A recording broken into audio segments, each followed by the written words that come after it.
Well, hi folks. Hope you're well.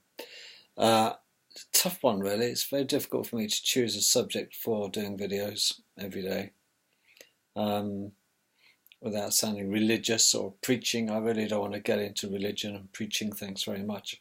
There's plenty of them around. But um, I'd rather talk about something that affects everyday people like you and me, because I'm nothing special. I'm just the average man on the street. Um, and I consider myself in many ways a silent warrior, a silent resistor, if you like, in the resistance. I don't have to go around driving my friends nuts, my friends, very acquaintances, I should say, nuts with what I believe. I believe. Well, shut your trap, because to be honest, they're not really interested in what I believe. People are only interested in their own, you know, own lives, their own problems. We all live in our own little bubbles. And nobody is immune, but I can honestly say there's very few problems in life that a big bag full of money won't kill stone dead. It's rather strange, this magical property of money, isn't it? It buys problems away. And this is why people are so obsessed with it. But we have to learn, and I've done previous videos about the origin of money on our world, and it is quite satanic. And before, we were a bartering system. We used to trade goods, but now we trade bits of metal and paper. Not only do that, we get ourselves into debt because we end up owing others bits of paper and bits of metal, and this controls our lives. There's not a waking person alive today with their head screwed on who isn't worried about the lack of money and where they're going to get their next lot. Not really, not unless you happen to be a one percenter. And their worry is, what do I do with all this stuff? Where can they hide it? Where can they stash it? It becomes a problem in itself. It has an intrinsic value to it being a problem of storage, because you then have to worry about someone ripping you off and taking it all. Bank collapses, house property collapses. But I have in my life periods of depression. I don't think there's many people alive today who could honestly say they've never had bouts of depression in their life. That's okay to have depression because it shows you're human. We cannot all be bouncy all of the time. We have things that happen to us or our loved ones that depresses the hell out of us. Events occur that knock you off your stand for a few weeks, maybe. Providing you stand up and dust yourself off, you're okay, but you'll never be as perky as you used to be. Something happened to him. Can't put my finger on it, but he's a different bloke nowadays. Yes, of course, because sometimes things happen to people that absolutely devastate them, and they become disillusioned or discouraged, and they lose their confidence. And we're sensitive souls as well as being complicated, aren't we? We're very complicated. And I'm not a psychotherapist. I think that's a real tough job. Even psychotherapists go nuts. They truly do. I have quite a good couple of friends who are seriously well-qualified psychotherapists into hypnosis and studying and all of this. And even then, it's shown that a lot of super intelligent people have long periods of depression. And it is a chemical imbalance. And we are, after all, a bag of chemicals. We're 93% water. That varies between 80 and 90. But I would err on the high end. I would say around about 92% we are water. And water, strangely enough, is the most under-researched fluid on this earth. And it's free. That's why it's under-researched. It accounts for something like 73%, if not more. Is it 90? It could be 93%, unsure. 73 or 93 is one of them. of the Earth's surface, and we just take it all for granted, don't we? And it's going to be the new currency in the very near future, I think. Pure water.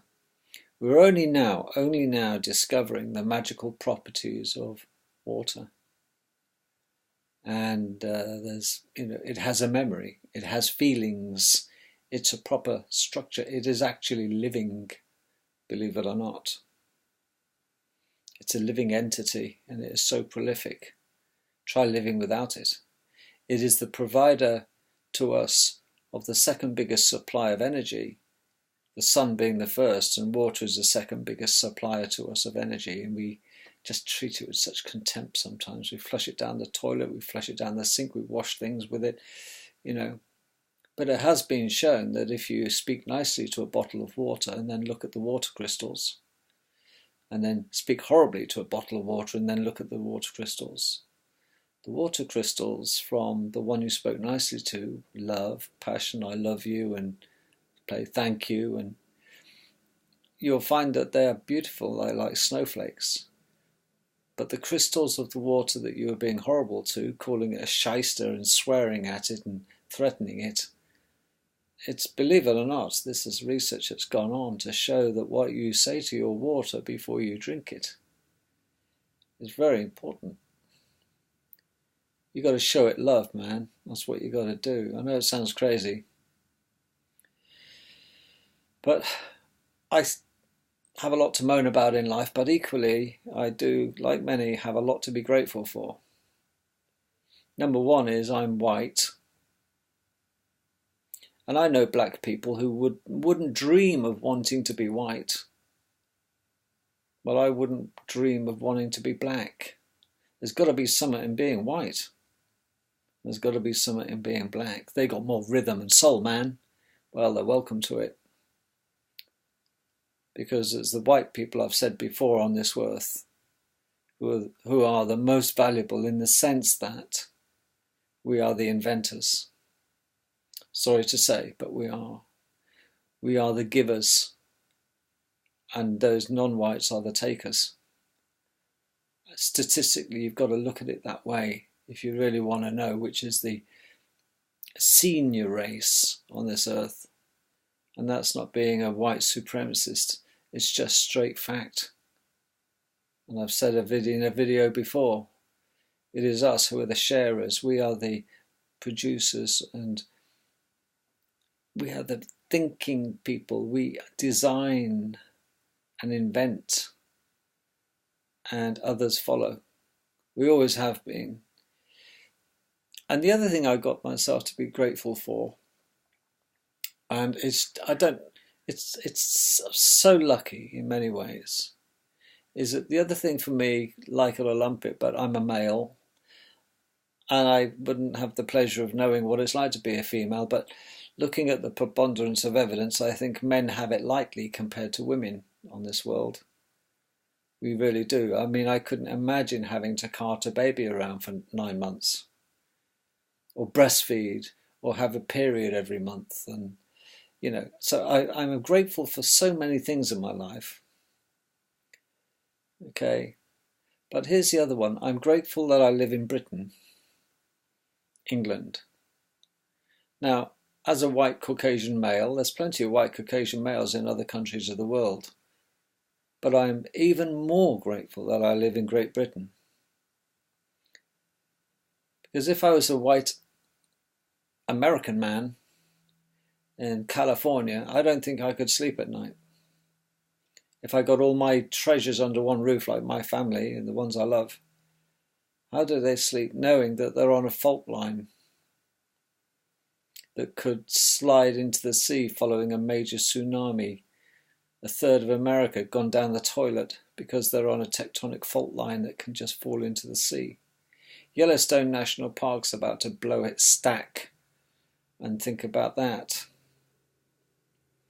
And furthermore, I really wouldn't want to live in America because of that situation alone, and other things, the government, well, what passes as a government. We criticise, don't we, our Houses of Parliament and our politicians. Yeah, they're bad boys and girls. But Britain as a landmass isn't going to suffer terribly on disastrous world events. And what I mean by that is we're not going to generally fall into the sea. Because Britain itself, the land, Great Britain, stands on 60 miles deep of rock, solid rock. Okay, 60 miles deep. The rock we are on throughout our land is 60 miles deep. Ain't going nowhere, my old son. We might have a little shimmer here as things happen locally at the topsoil, but the foundation of our land is rock solid. And you can take that to the bank. Compare that to a lot of other countries that could potentially just be eaten up by the sea that is ever hungry for more land. Thanks very much. I'll have that. So we're not going to be that prone to tsunamis. And we know that our land is going to be out-surviving. Our country will out-survive many other countries in due course when the world decides to have a bit of a shake around with the plates. Don't have to be a ball, by the way, to have tectonic plates. As you know, a flatty. But our plate is bloody thick, and nothing's going to mess with Great Britain. Not the mainland. Okay, well, including Ireland. Okay, north and south. And Scotland. I have to throw that in, don't upset the jocks. So there we are, and I'm half jock, so I have a lot to be grateful for. But I have decided, quite frankly, that following my little bouts of depression, which everybody gets, regardless, I never get depressed, yes, you liar. You should be depressed for being a liar, you know, is the feeling of helplessness, the futility of it all, because nothing what you and I can do really would make much difference on an individual basis. And since I'm a little bit xenophobic and agoraphobic, I'm not going to be wanting to create an army or a religion or everything myself, because it's too much bloody effort. And if those idiots out there can't see it for themselves, I'm not going to be some proselytizer out there, you know, on the scene, on the world stage, going round and working my ass off, okay, just to make money. I'd rather just look after me and mine, because we're all on this journey alone. We'll come into this world with nothing and alone, and we'll go out with nothing and alone, to be honest. It's what you do in the middle that counts. So I am very grateful for what I have. It's very much a situation of the man with no shoes feels sorry for himself until he sees a man with no feet. Yeah, that's true. But it still doesn't stop him feeling sorry for himself. Unless he really does so introspection, looks at himself. If he's grown up enough to snap out of it, that's the thing. You see, having depressions or depressive spells are fine. It gives you time to think. But then you should snap out of them and think positive things. We can all think negative things. We're surrounded by negativity. But in that light, I've decided I'm going to be a silent warrior. Now, I'm not talking about the YouTube vids, which I find quite cathartic. And if I can help someone, that's great. Just one person's fine by me, karmically. But my personal journey now is primarily going to be one of self-interest, and my family, of course. But I don't have to go boasting and walking around with a banner and, you know, rah, listen to me, this, I'm so good. I'm going to just do it silently.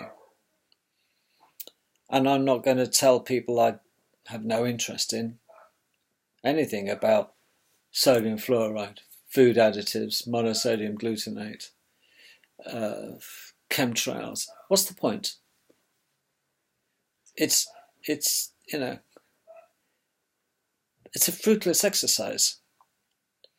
These are things that people will find a time in their life that they will find, and then they'll go on their own journey. When I'm standing there in a supermarket being the only one looking at tin labels and food labels and looking for all sorts of crap, like trying to find a mouthwash or toothpaste without sodium fluoride in it, I'm on my journey, man. This is me and my crusade, is to look after me and mine. And I don't care. Joe Soap could be walking there, he could buy himself toothpaste and mouthwash and this scrub and that deodorant with aluminium in it and yada yada yada. Hey, he's on a journey or she's on a journey. I am not one to interfere because they have to go through this learning curve. I can't say, hey honey, put that back, it's got sodium fluoride in it, because maybe she's not ready. But she loves sodium fluoride. She's absolutely brainwashed. Okay? Maybe she's a dentist and promotes the bloody stuff. It's none of my business. Okay? And the one thing is, I do admire one person I really do admire on this world. And I regret bad-mouthing him on one occasion, but I do. It's like everything else. I have my regrets. But I've learned to understand now what it is that Jordan Maxwell has been saying in his videos. Jordan Maxwell. Check him out. I think he's a delight. This is a man who knows the business of conspiracy. He's an American guy. He's got to be 73 now with a heart condition. I can relate. But what a man. This is a brave guy. And he's a true patriot. And hats off to him. I like Jordan Maxwell. I listen to him a lot. He repeats himself an awful lot, but he's got to repeat himself a lot, because it'll take 5 or 6 or 7 or 10 times sometimes to get it into people's heads. That doesn't change.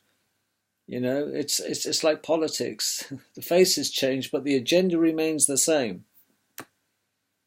And Jordan Maxwell, top marks. If I was going to do a radio show, and I've thought about doing a radio show and setting it up professionally like many people do on the internet, but I would have a problem getting hold of people who want to come and do a talk.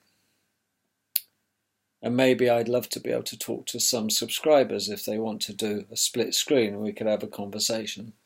And I could listen to them as much as they could listen to me, and we could chat about something on common ground, and they'd have something to say too.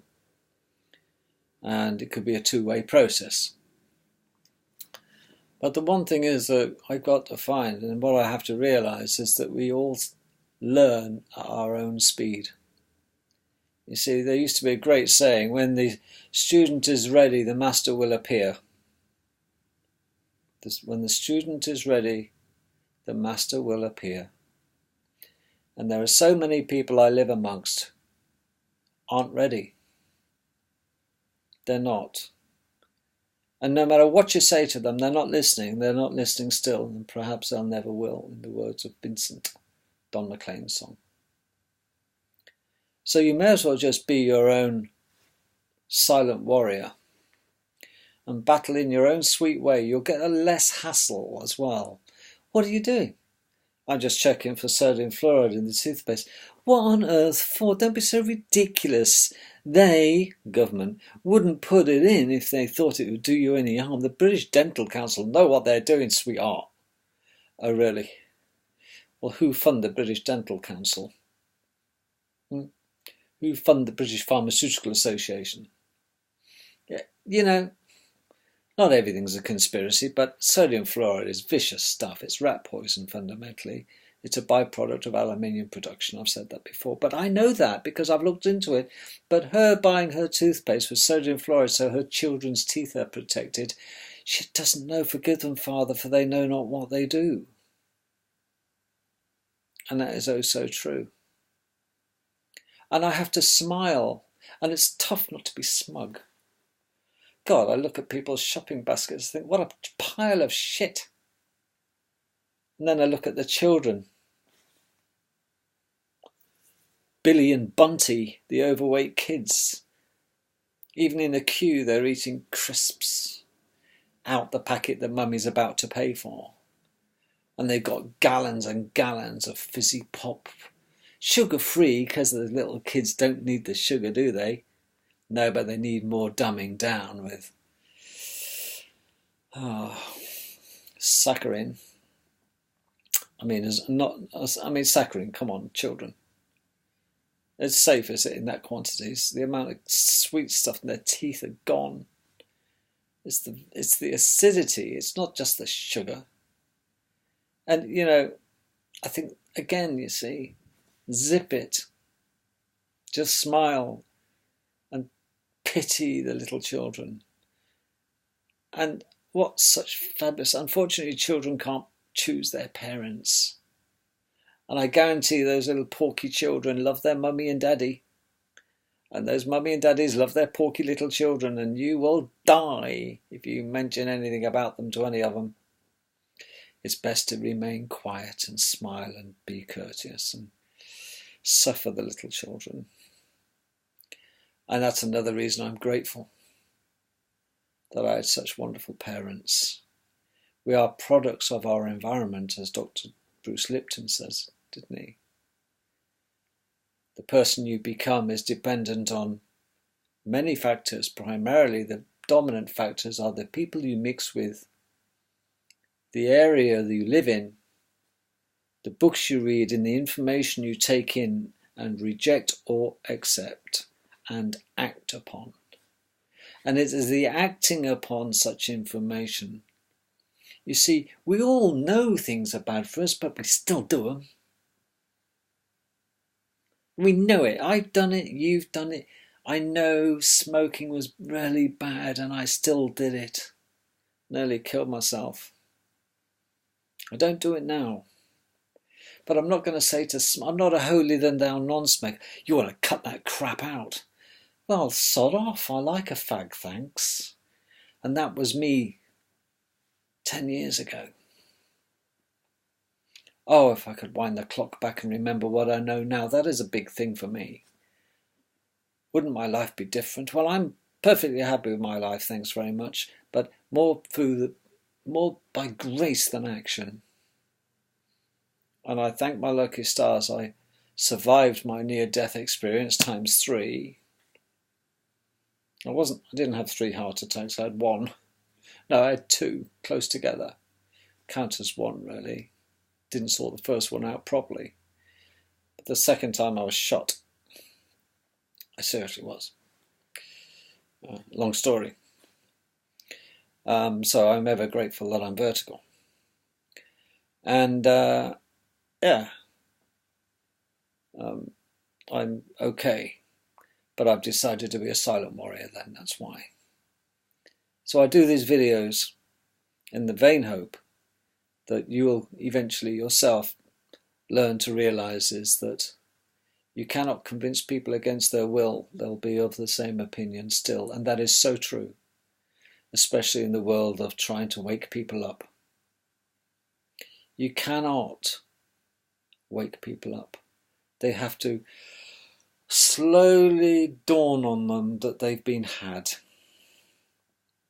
From sperm to worm, we exist and we die in the Holy Ghost.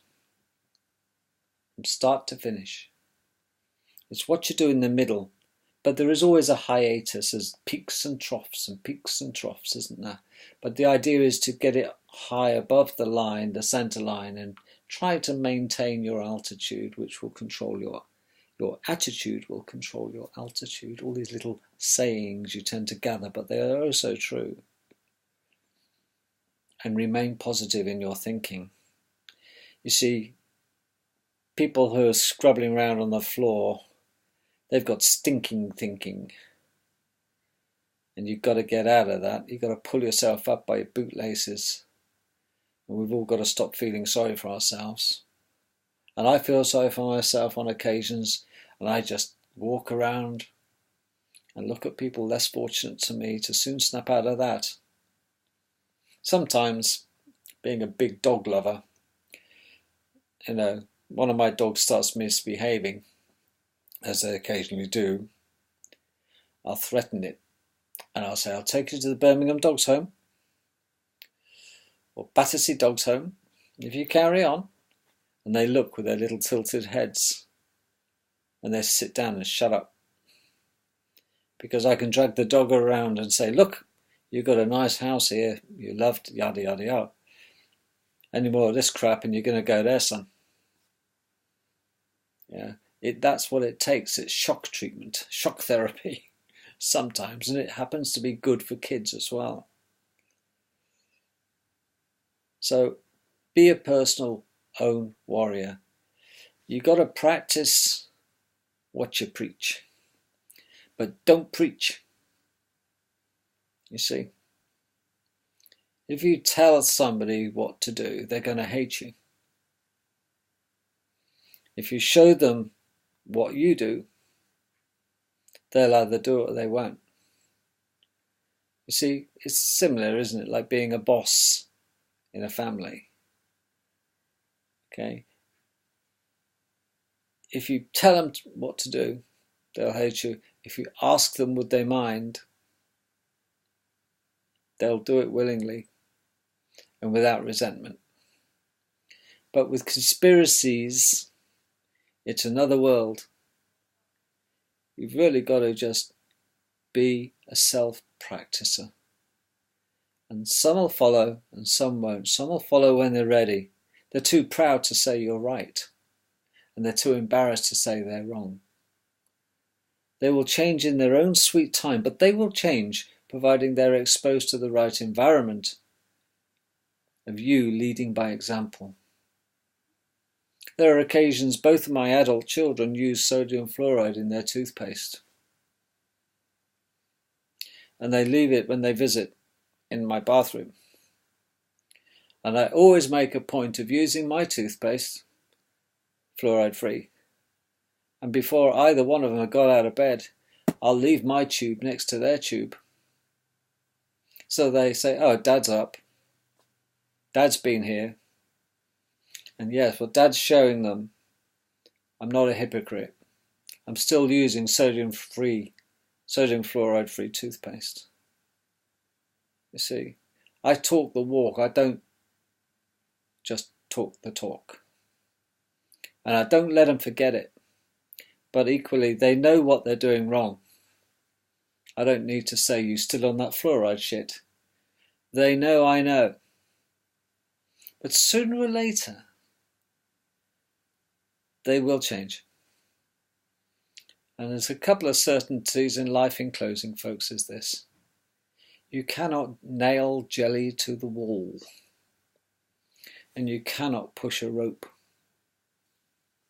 All you can do is to thine own self be true. And there will those that will follow you, those that will copy you, and those will just shun you just because they want to. And we can't help all the people all the time. We've got to just help some of the people most of the time. I hope it's been useful, but be a silent warrior. Okay? Because nobody loves anyone who goes around shouting about the sacrifices they're making. I recently have cut sugar out of my life, and you're listening to a sugar bug. I got the fillings to prove it. But sugar, snow white and deadly, for sure, kills us all. In its cane form of processed sugar, the white sugar we get in a bag. Snow white and deadly. Every cup of tea with sugar in it is killing you a little bit. The obesity, the diabetes, etc. You eat food that contains sugar, you have no idea it's got sugar in it until you read the label. I'm a label reading freak. You would be surprised at what these bastards put sugar in, knowing that we're in a state of crisis in this country of diabetes. Type 1 and type 2. Type 2 is massively on the rise. because they're slipping sugar into our diets without us even knowing. Why is it all so small print? Why is food labelling so bloody hard to read? That big, very small print, technical Latin words sometimes, or chemical names. I don't know. Tell them, here's one for you. Sugar puffs. Well, there's nothing like, if you have a sweet tooth, go and get some honey. Manuka honey is nice. But honey is a great thing. Substitute your sugar in your diet with honey. You'll learn to love it. Like everything else that you give up if you're a sugar buff like I was. Okay. I'm now a honey buff. And there used to be cereal called Sugar Puffs, still available. But they use sugar, don't they? It used to be honey, but they changed it to sugar. There used to be a big bear, tell them about the honey, mummy, an advert on TV when I was a kid. It was all about honey. But now they don't talk about that. They talk about Sugar Puffs. You know. And the hypocrisy of the government now saying that we have sugar-free drinks is compulsory for the health of the nation. Sugar-free drinks, we're cutting back on sugar. Yeah, but they're increasing the amount of drinks out there. I can't go and buy a full fat drink now with sugar in it, fizzy pop like Pepsi or Coca-Cola in many, many shops because they've stopped stocking them. But they'll sell you a Coke that's full of several different types of aspartame and saccharin and a known neurotoxin that was rushed through the FDA by Rumsfeld. But that's okay, the government don't care, it's all part of the dumbing down process, so look out for that one. And these energy drinks, yes, 3/4 sugar and the rest is caffeine. That's just what these kids want, isn't it, really? But you can't tell kids anything because they know best. You know that, don't you? You have to wait for them to grow up, but it's too late. The damage is done. And I see no end of kids drinking these energy drinks. Suffer the little children, never a truer word said. Well, I'll call it a day on that. But tell them about the honey, mummy. That's the best bet. And then keep your mouth zipped up and eventually they'll come to you when they've had enough. Take care, love you all, and resist in your own sweet way.